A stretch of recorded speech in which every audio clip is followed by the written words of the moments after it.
नाजरीन अस्सलामु अलैकुम। आप देख रहे हैं पी न्यूज़। पेश है खुसूसी प्रोग्राम शहर श्रीनगर और स्मार्ट सिटी। नाजरीन, हुकूमत की जानिब से शहर श्रीनगर को स्मार्ट सिटी में बदलने का मनसूबा खूबसूरत तो है, लेकिन सवाल यह है कि स्मार्ट सिटी मनसूबे को अमलाने के दौरान कहीं ऐसे इकदाम तो नहीं उठाए जा रहे हैं जिनकी वजह से रोज़गार के वसाइल पैदा होने के बजाय बेरोज़गारी का बहरान पैदा तो नहीं हो रहा है। इन बातों का इजहार पीडीपी के जिला सदर अब्दुल कोयूम भट्ट ने पी न्यूज़ के साथ एक खुसूसी बातचीत में किया है। भट्ट साहब का कहना है कि शहर श्रीनगर को जायज़ नज़र बनाना एक अच्छी बात है, लेकिन जो मटीरियल इस्तेमाल किया जा रहा है वो किसी भी तरह कश्मीर में स्मार्ट सिटी को जायज़ भी नज़र नहीं बना सकता। जिस तरह से फुटपाथ के बाउंड्रीज को सीमेंट ब्लॉक से सजाया जा रहा है वो कश्मीरी कल्चर का हिस्सा नहीं है। होना तो ये चाहिए था कि कश्मीरी फनी तामीर को मद्देनजर रखते हुए सरकार को तराशी गई पत्थरों का इस्तेमाल करना चाहिए था।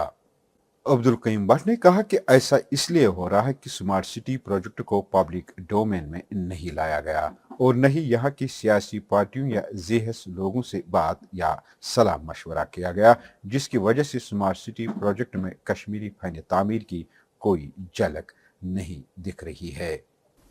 जो भी हमारे पेडेस्ट्रियन फैसिलिटीज़ प्रिंसिपल्स जो ले डाउन करने हैं, जो भी मतलब स्मार्ट सिटी का एक अहम हिस्सा है,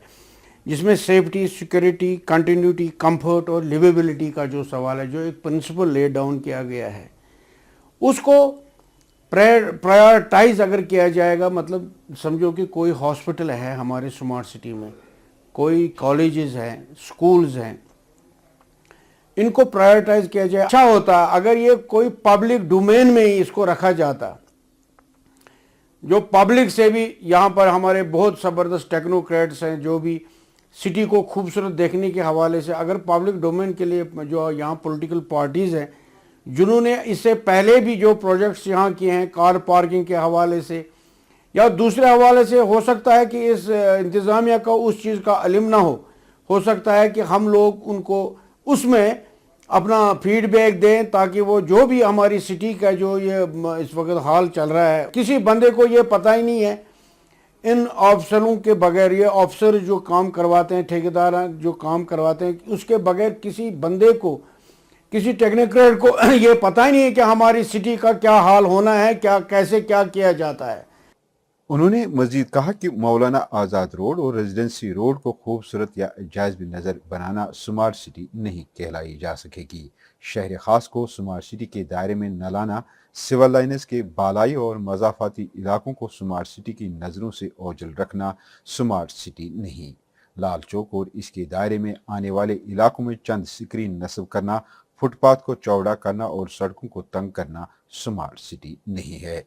अब्दुल कोयूम भट्ट का कहना है कि स्मार्ट सिटी में आवाम की सहूलियत के लिए बैतुल खुला की सहूलियत, मुकर्ररा जगहों पर बस स्टैंड कायम करना, ऑटो रिक्शाओं, मुसाफिर टैक्सियों के लिए मखसूस स्टैंड्स कायम करना, पार्किंग की माकूल सहूलियत फराहम करना, तालीमी इदारों को अपग्रेड करना, असर हाजिर के मुताबिक वाईफाई की सहूलियत बहाल रखना, पब्लिक ट्रांसपोर्ट को पेचीदा नहीं बल्कि आसान बनाना, कूड़ा करकट के ढेर जगह जगह जमा रखने के बजाय सफाई के अमल को यकीनी बनाना, गर्द आलूद सड़कें नहीं बल्कि सरसब्ज़ शादाब राब्ते सड़कें बनाना, कुशादगी के अमल के दौरान तिजारत और कारोबार को मलहूज नज़र रखना, यही तो स्मार्ट सिटी है जहाँ शहरियों को बुनियादी सहूलियात बआसानी दस्तयाब हो। वहीं अब्दुल कोयूम भट्ट ने हाल ही में बेमना चिल्ड्रंस अस्पताल के सामने सड़क हादसे में मारे गए 2 अफराद पर तशवीश का इजहार किया है और कहा कि उनकी मौत इंतजाम की गलत मनसूबाबंदी से हुई है। उनका कहना है कि नेशनल हाईवे पे कायम इन अस्पतालों तक जाने के लिए कोई मुतबादिल रास्ता नहीं है और न ही शाहरा को क्रॉस करने के लिए कोई इंतज़ाम है। उन्होंने कहा कि 2 मासूमों का जान ज़ाया होना एक लम्हा फिक्रिया है, वो भी एम्बुलेंस के जरिए। एम्बुलेंस वैन के नीचे जो 2 बंदे जिनका एक्सीडेंट जो वाक़या हो गया, बहुत ही अलमनाक वाक़या था, मगर उसके बगैर भी आए दिन जो भी मतलब एक्सीडेंट्स हो रहे हैं, लेकिन अगर कोई रूल बनाता है वो इंसान और जो सोसाइटी के फ़ायदे के लिए होता है। अगर ब्यूटिफिकेशन के लिए कोई प्रोग्राम है स्मार्ट सिटी के प्रोजेक्ट के अंडर, اس کے لیے مطلب جو بھی کوئی پروگرام کوئی رولز بنے گا وہ تو ہمارے فائدے کے لیے. لیکن آج کل یہ پتہ چلا کہ یہ جو انہوں نے یہ پروگرام جو رکھا ہے اسمارٹ سٹی کا ایک ویلکم سٹیپ ہے, لیکن ساتھ ساتھ میں اس کو پرائیورٹائز کرنا چاہیے تھا. تو وائلیشن کس بات کی؟ یہ تو سراسر گورنمنٹ اس کی ذمہ دار ہے. جو بھی افسران یہ کام کرواتے ہیں پرائیورٹائز نہیں کرتے ہیں. پہلے کہاں پر ان کو رکھنا چاہیے؟ دیکھو جو سری نگر جو ہماری بائی پاس ہے, بائی پاس کے پاس آپ کے کتنے آفسز چل رہے ہیں بیمنا میں. ایک تو ہمارا ہاؤسنگ بورڈ کا ہے, دوسرا ہے سری نگر ڈیولپمنٹ اتھارٹی, اس کے ساتھ ساتھ میں ہمارا جے وی سی ہے, ایک بہت بڑا یہ ہاسپٹل جہاں پر دن بھر رش رہتا ہے. اس کے ساتھ میں ایک اور چلڈرنز ہاسپٹل شفٹ کیا گیا, اور ساتھ ساتھ میں ایک ہائی کورٹ کی جو کنسٹرکشن ہے, کتنا بڑا یہ فیصلہ ہے, کتنی اچھی کنسٹرکشن ہوتا ہے. مگر جو پیڈسٹرین لوگوں کو یہ کہتے ہیں کہ پہلی بار یہ ان کو کہتے ہیں آپ سائیکلنگ اور مطلب پیدل چلنے کا ایک رواج سمارٹ سٹیز میں لاگو ہونا چاہیے. تو ان کے لیے کوئی فیسلٹیز وہاں پر ہو آن دا فرسٹ انسٹنس,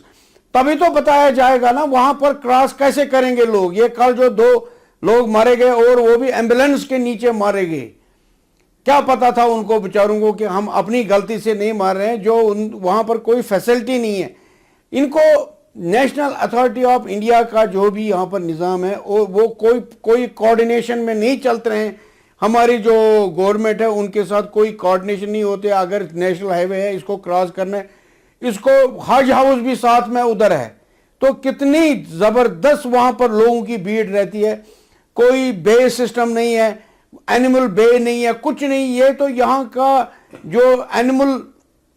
کنگڈم جیسا لگتا ہے کہ جو لوگ آئے مارے جائیں تو کوئی کسی کا ذمہ نہیں. انڈیا میں جیسی بہت بڑی سٹیز ہے اسمارٹ سٹیز, چنئی کو آپ لے لیجیے, اگر وہاں پر بھی ایسے ہی ہاسپٹل جو ہے نیشنل ہائی وے کے ساتھ ہے, اس کے لیے ایک اپروچ روڈ ہوتا ہے الگ جس کو ہم پیرلل روڈ کہتے ہیں. یہاں پر تو کوئی پیرلل روڈ آپ کو دکھنے میں نہیں لگتا ہے. اس کو بیس سسٹم ہوتا ہے جہاں سے لوگ سڑک کے نیچے سے بچہ لے کر تیماردار لے کر جو بھی کراس کرنا ہوگا, کسی کو دوائی لینی ہو, کسی کو تیماردار کو دیکھنے کے لیے جانا ہو, یا پیشنٹ لیفٹ سائڈ سے آئے گا اس کو رائٹ سائڈ میں جانا ہے تو یا رائٹ سائڈ والا لیفٹ سائڈ میں جائیں, تو کوئی پارکنگ کا جو ادھر طریقہ نہیں ہے, گاڑیاں رکھتے ہیں دور, وہاں جانے کے لیے اگر بیس سسٹم رکھا جاتا تو ہم اپیل کرتے ہیں کہ یہ ایسے حادثات, پھر یہ اگر نزدیک بھی رہتے تو پھر یہ اس کی فیسلٹیز اویل کر لیتے لوگ, تو ممکن تھا کہ یہ ایسے ایکسیڈنٹس نہ ہوتے آئے دن. جو بھی یہ ہماری جانیں بے گناہ جانیں جو مطلب ضائع ہوتی ہیں نہیں ہوتی, اور یہ بہت دردناک جو پرسوں واقعہ ہو گیا, اس کے میں یہ کہنا چاہتا ہوں اس کو ذمہ داری کون لیتا ہے؟ اس کی یہ جو دردناک واقعہ ہوگا اس کی ذمہ داری کون؟ وہ نہیں لے سکتے ہیں جو ہمارے جو پرنسپلز لیڈ ڈاؤن کرنے والے بیوروکریٹس ہیں, جنہوں نے یہ ساری جو آرکیٹیکٹ لیول سے انہوں نے یہ نہیں دیکھنا کہ لوگ کیسے جائیں کیسے آئیں. یہ تو ہمارا پہلا قدم, پہلا ہدف یہی ہونا چاہیے کہ کیسے ایکسیسیبلٹی, کیسے مطلب نارمل ایکسیسیبلٹی اور سیف زون میں یہ لوگ آئیں جائیں. اس چیز کو لے کر کے ہم اپیل کریں گے ایل جی سرکار کو کہ اس کو فوراً بیشتر اس چیز کو نظر میں رکھ کے اس کا کوئی ازالہ کیا جائے, لوگوں کو اپروچ یا بیس سسٹم یا کیسے بھی اور برج وغیرہ جیسے جے وی سی کے پاس بنایا گیا اسی طریقے سے یہ یہاں پر بنایا جائے. ایکسیسیبلٹی جو سیکورٹی کے حوالے سے ہمارے پیڈسٹرین سیکورٹی کے حوالے سے پرنسپل لے ڈاؤن کیے ہیں اسمارٹ سٹیز کے لیے اس کو اویل کریں,